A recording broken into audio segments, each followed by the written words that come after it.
Today we'll be talking about functional programming. So let us learn what is functional programming, its examples, then we'll do the challenge after that.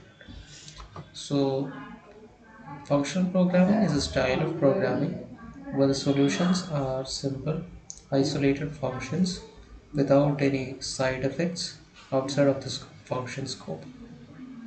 So it is input, process and output. Function programming is about isolated function.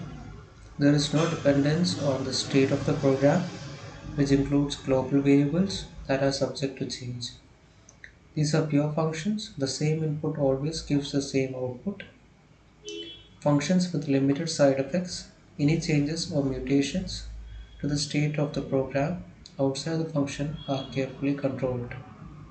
The members of freeCodeCamp happen to love T. In the code editor, the prepare T and get T functions are already defined for you. So this is the get T and this is our prepare T. These are the functions which are already defined. So we need to call the get T function to get 40 cups of tea. So calling the function is nothing but writing this get T with parameters. So here the parameter is 40 cups of tea and store them in the variable T for team FCC. So as you can see here, this is our T for team FCC.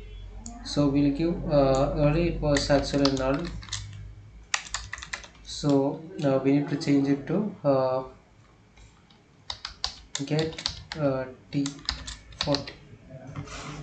So this will work. So when we run this is working.